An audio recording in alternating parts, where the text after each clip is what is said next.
언제나 내 편이 되는 투자. 이베스트 투자증권. 네, 안녕하세요. 이베스트 투자증권 염차장입니다. 자, 알쓸 주잡 시간이 또 돌아왔습니다. 오늘은 이제 지난번에 이어서 수급 비밀 노트 두 번째 시간. 사실 뭐 정말 대단한 비밀이 있는 건 아니고, 그래도 여러분들이 좀 알아둘 만한 수급적인 내용들, 특히 많은 분들이 뭐 수급에 대해서 뭐 잘 알고 계시는 분들 계시지만, 이 외국인, 기관, 또 개인들, 이 특징에 대해서 모르시는 분들도 많으시고, 또 어느 걸 우리가 좀 또 중점적으로 봐야 되는지 그런 부분에 대해서 또 모르시는 분들이 많기 때문에 오늘 또 이 시간을 통해서 제가 또 낱낱이 한번 이 수급을 파헤쳐 드리도록 하겠습니다. 자, 오늘 이제 수급 비밀도 두 번째 시간인데요. 자, 오늘은 일단 외국인 기관 이렇게 순매매 현황을 한번 여기 지금 화면이 나와 있는데요. 보시면 이게 카카오라는 종목인데 뭐 예를 든 거고요. 저희 이제 이베스트 프로 HTS 1702 화면에 보면 뭐 많은 또 HTS 화면에 보면 그 종목별 투자자 매매 추이라고 아마 나와 있을 거예요. 그래서 그날 외국인과 기관들이 도대체 이 기업에 대해서 얼마만큼의 순매매를 했는지 그걸 나타내는 하나의 이제 그 화면이다라고 생각하시면 되겠고, 지금 보면 뭐 대표적인 게 이제 개인, 외국인, 기관 세 개잖아요. 근데 개인은 뭐 아시다시피 뭐 이 방송을 들으시는 뭐 개인 투자분들 계좌 이제 매매한 거고요. 그다음 외국인들 역시 이제 외국 국적을 가진 계좌에서 매매한 이제 순매매 현황입니다. 기관은 뭐냐? 기관은 특이하게 좀 개가 있죠. 그러니까 그냥 기관이 아니라 기관개라고 하는데, 왜냐면 기관은 종류가 되게 많거든요. 그죠? 금융, 투자, 투신, 보험, 은행, 종금, 연기금, 사모펀드, 기타까지. 기타는 뭐 자사주니까 좀 논의를 하더라도 여기 사모펀드까지는 우리가 이제 기관개라고 합니다. 이걸 다 합쳐서 기관개라고 하고요. 기관 종류가 되게 많은데 사실 여기에 대해서 특징이라든가 또 모르시는 분들도 굉장히 좀 많으신 것 같아서 설명을 제가 한번 해드리도록 일단은 하겠습니다. 자, 보시면 지금 이제 외국인 기관 순매매에서 보시면 어차피 외국인들은 뭐 다들 아시니까 좀 논의로 하겠습니다. 근데 기관, 여기서 제가 설명드리고 싶은 건 뭐냐면은 이 화면에서 제일 중요한 거는 기관개입니다. 기관개 중에서 도대체 이거 뭐 그 기관들이 종류가 너무 많은데 각각의 특징이 뭐지? 궁금하신 분들 많으실 거예요. 자, 카카오 보면 그 개인들이 43,156줄 샀고 외국인이 31,000줄 팔았습니다. 기관은 전체적으로 13,000줄을 팔았죠. 자, 보면 금융투자가 793줄을 팔았습니다. 금융투자가 뭐냐? 뭡니까? 제가 이제 이베스트 투자증권에서 근무하고 있지만 각 증권사, 그러니까 증권사 계정이에요. 증권사들이 자체적인 다 자금을 운영하는 돈들이 있거든요. 그걸 이제 프랍이라 그러는데, 그냥 이 용어로 프랍 매매를 하게 되는데, 이제 자기자본 매매입니다. 그래서 이 어떤 각 개별 기업 투자도 하게 되는데, 그런 이제 증권사들의 계정을 통해서 매매가 된 거, 그거를 나타낸 거예요. 그래서 금융투자라고 하고요. 그러니까 증권사라고 생각하시면 돼요. 성향은 굉장히 단기적입니다. 개인 투자분들처럼 굉장히 좀 단타면, 물론 중장기 투자도 하지만 힘도 되게 셉니다. 금액이 많기 때문에. 그러나 주로 좀 단기적인 매매를 하는 성향이 있다는 거 참고하시면 될 것 같아요. 그래서 뭐 오늘 샀다고, 사실 금융투자가 오늘 샀다고 좋아하시면 안 됩니다. 금융투자는 개인 투자처럼 굉장히 빠르거든요. 발빠른 매매를 하기 때문에 바로 다음날 던지는 경우도 굉장히 많아요. 그래서 좀 단기적인 매매라는 거 염두에 두시면 되겠고, 그 옆에 이제 투신이 있습니다. 투신은 뭐냐면은 여러분들 뭐 예전에 정리식 펀드 아시죠? 한참 뭐 예전에, 지금은 요즘에는 펀드 이렇게 크게 유행하진 않지만 예전에 2007년도에 뭐 그때 뭐 정리식 펀드 정말, 특히 미래에셋 펀드 정말 유명했죠. 뭐 안 드신 분들이 없을 정도로 정말 히트를 쳤던 그런 이제 펀드 전성시대였는데, 결국 이제 여러분들이 뭐 만약에 이렇게 뭐 증권사에 가건 은행에 가건 뭐 펀드에 가입하게 되면은 그 가입한 이 돈을 대신에 운용을 해주는, 그러니까 펀드를 운용해주는 회사가 바로 투신입니다. 한마디로 자산운용사라고 생각하시면 돼요. 이해되시죠? 자산운용사이기 때문에 이 투신은 굉장히 기업들한테 힘도 많이, 영향력을 좀 많이 행사를 하죠. 이 수급 자체가 수급적으로 막대한 영향을 주고요. 투신들이 사고 팔 때 뭐 개별 기업들 같은 경우는 굉장한 뭐 충격을 받기도 하고 주가가 갑자기 급등하기도 하는 등 굉장한 변동성을 좀 보일 가능성이 높습니다. 투신들의 성향은 금융투자랑 좀 다른 게요. 투신들 같은 경우는 굉장히 좀 이렇게 중장기 투자를 많이 합니다. 예. 그러니까 이게 펀드 매니저들이 직접 매매를 하기 때문에 자기 펀드에 어떤 성과가 올라가야 되잖아요. 그래서 아무 종목이나 사진 않습니다. 투신권에서 여러분들이 이게 하나의 팁이지만 투신들이 어떤 특정 기업을 계속 순매수를 한다. 연속해서. 이게 뭐가 있는 거예요. 그러니까 뭐가 있다는 게 뭐 재료가 있다 이럴 수도 있지만 이 기업이 지금 가치보다 저평가돼 있다 이런 의미일 수도 있거든요. 그러니까 펀드 매니저들은 워낙 또 기업 분석 잘하잖아요. 그래서 또 자기 펀드의 수익률도 올려야 되기 때문에 어떤 기업도 함부로 사진 않기 때문에 투신권에서 매수를 많이 한다는 거 그만큼 좀 믿으셔도 된다는 거 좀 말씀드리고 싶고 어쨌든 굉장히 좀 중장기적인 투자를 한다는 거 생각해 주시면 되겠고 그 옆에 보험을 보겠습니다. 보험 같은 경우는 지금 역시 뭐 카카오 같은 경우 보험도 꾸준히 사고 있는데 보험은 여러분들 뭐 보험 가입 하시잖아요. 그죠? 가입하면 보험회사들이 현금이 어마어마합니다. 여러분들이 매달 내는 그 보험금이 들을 가지고 사실 수익을 내야 되거든요. 근데 그거를 은행에 그냥 이자처럼 받아서 은행에 맡겨놓고 이자를 받을 수도 있지만 그러기엔 이자가 너무 낮기 때문에 직접 투자도 합니다. 그러니까 한마디로 뭐 증권사처럼 일단은 그 가입된 그 금액을 가지고 직접 돈을 굴리는 거죠. 굴려가지고 수익을 내기도 하고 손실도 보는데 보험에 들어가는 돈은 굉장히 장기잖아요. 여러분들이 뭐 보험을 1년 가입하고 그냥 갑자기 해지하거나 그러진 않지 않습니까? 그죠? 보통 뭐 5년, 10년 이렇게 가입을 하기 때문에 보험권에 속해 있는 돈들은 굉장히 장기 자금입니다. 그래서 거기에 걸맞게 보험도 힘도 세지만 좀 투신보다는 굉장히 더 긴 흐름으로 장기 투자한다는 거. 그 속성을 염두에 두시면 될 것 같아요. 그리고 은행은 말 그대로 그냥 은행들 자금입니다. 근데 은행들은 주식 매매에 그렇게 적극적이진 않습니다. 그리고 단기 매매를 주로 하기 때문에 사실상 큰 의미는 없어요. 은행 자금은. 종금도 뭐 마찬가지죠. 종금 라이센스 이제 가지고 있는 뭐 회사들이 별로 없지만 종금도 뭐 마찬가지입니다. 뭐 메리츠 종금증권이라든가 뭐 있지만 그쪽 관련된 이제 종금 쪽에서 매매를 하는 건데 역시 비중이 얼마 안 됩니다. 그래서 크게 의미 부여하지 마세요. 그러니까 은행과 종금은 뭐 매매를 하더라도 그 기업 주가에 큰 영향을 주지 않는다는 거 염두에 두시면 되겠고 자 그리고 제일 중요한 거 역시 연기금입니다. 투신과 연기금은 마치 그 쌍벽인데요. 쌍두마차라고 보시면 되겠고 연기금 같은 경우는 지금 뭐 아시겠지만 주식 투자를 그동안 워낙 많이 했기 때문에 어마어마한 돈을 지금 굴리고 있죠. 그리고 여러분들이 매달 전 국민이 소득이 있는 대부분의 국민들은 다 어떻게 보면 강제적이죠. 강제적으로 연금을 내고 있기 때문에 연금 납부를 하고 있기 때문에 그 돈을 가지고 자금을 굴리고 그러니까 막대한 돈을 가지고 투자를 하고 있다. 이렇게 생각을 하시면 되겠습니다. 그래서 연기금은 단기 수익에 연연하지 않습니다. 그리고 속성이 주가가 급락했을 때 방어를 또 잘해줘요. 그런 속성이 있고 굉장히 장기 투자한다는 거. 그래서 연기금이 사는 종목들 같은 경우는 굉장히 공격적으로 연기금들이 뭐 주가를 올리겠다 이런 의미는 아닙니다. 근데 연기금이 산다는 건 충분한 저가 메리트가 있고 방어를 한다는 그런 의미가 좀 굉장히 높기 때문에 그런 특징을 좀 참고해 주시면 좋겠습니다.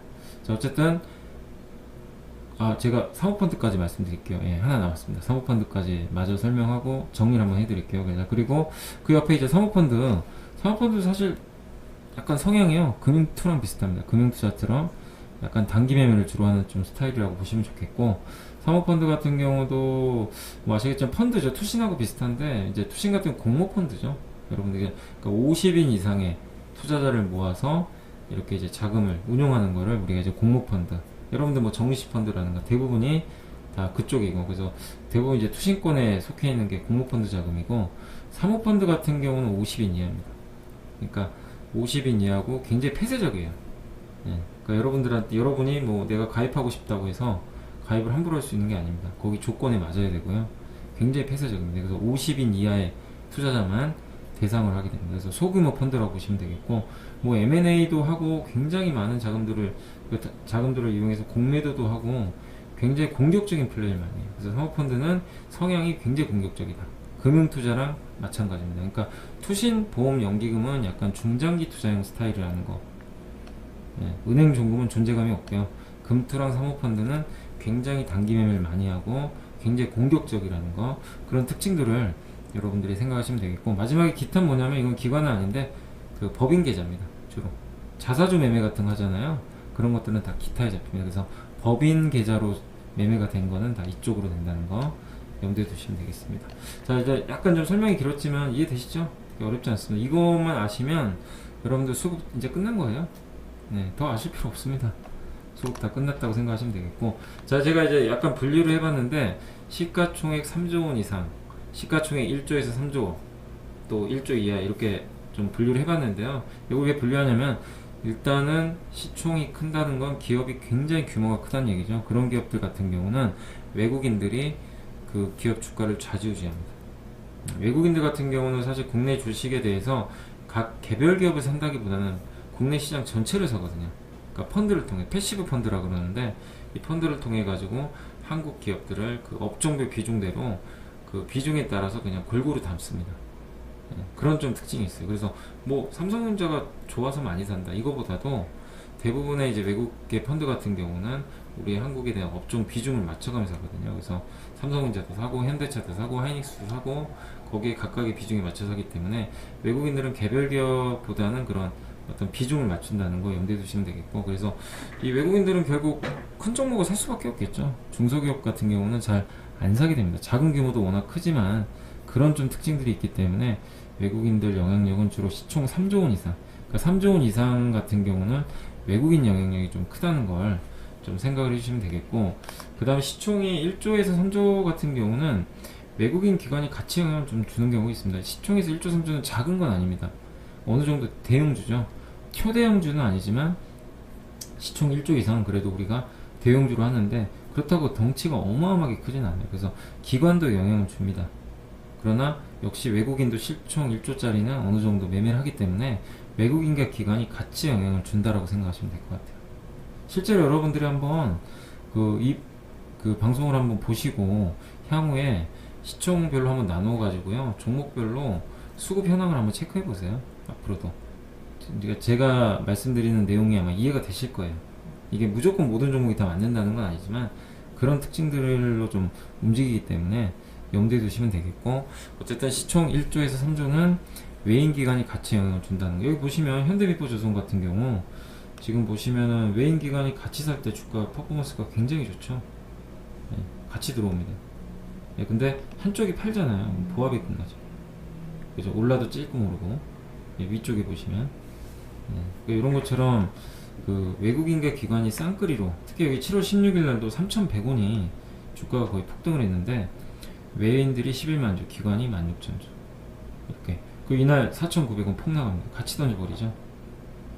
근데 얘가 약간 이렇게 어긋날 때 보시면 이런 자리처럼 어긋나는 구간에서는 주가가 그렇게 뭐 많이 빠지거나 오르진 않습니다.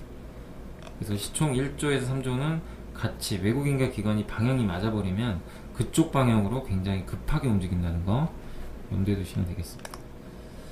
자, 그리고 이제 시가총액 1조 원 이하는 어떻게 보면 좀 약간 이제 중소형주죠. 네, 중소형주라고 생각하시면 되겠고, 이쪽 라인은 그냥 무조건 기관만 보세요. 외국인 필요 없습니다. 뭐 간혹가다 외국인들이 사서 올라가는 경우도 있지만 확률적으로 거의 대부분은 기관이 다 좌지우지합니다.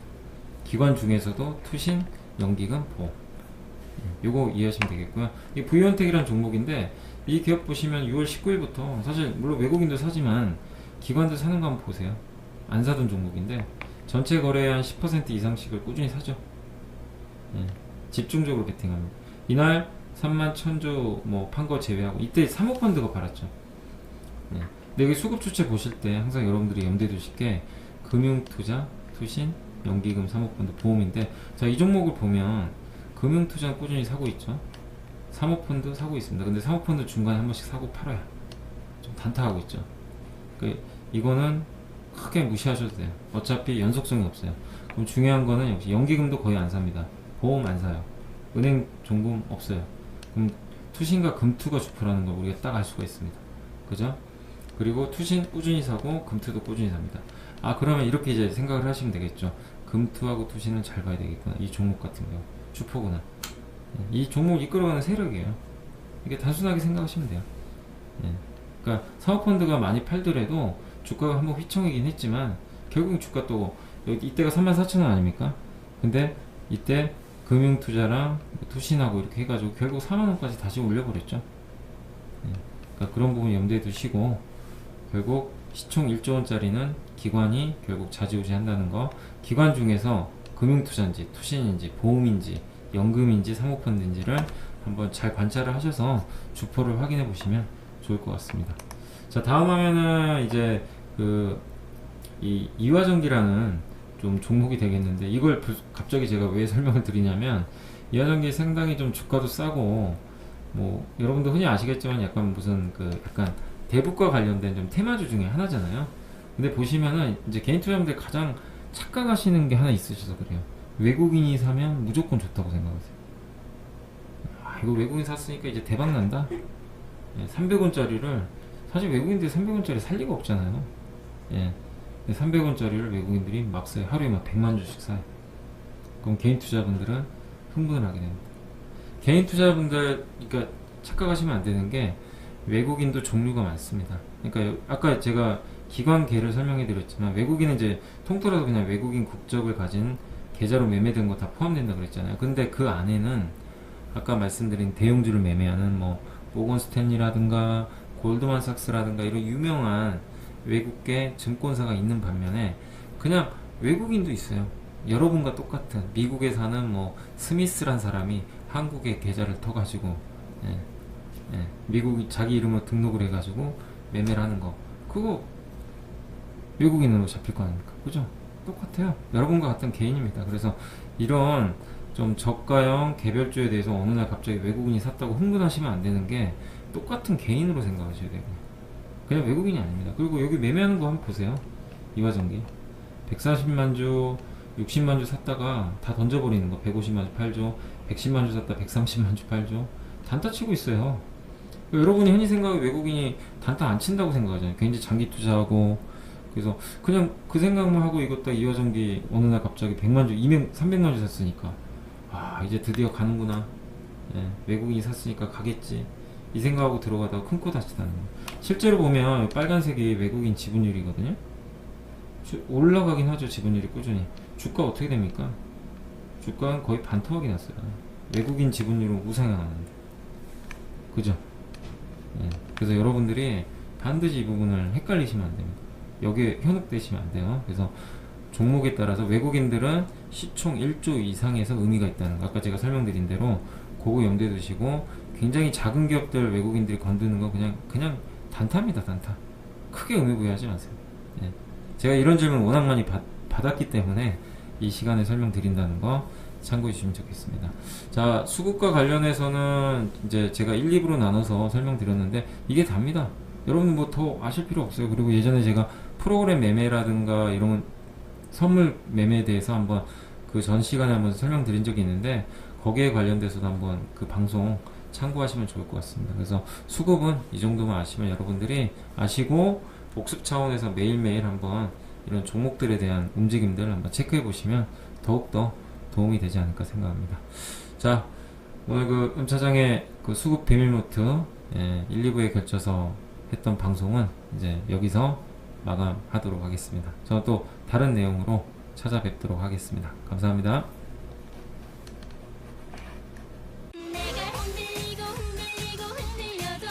지금 이렇게 신나는 음악에도 어깨가 들썩이지 않는 당신은 투자에 뭔가 문제가 있다는 것. 그러니까 이베스트 투자증권으로 가야지.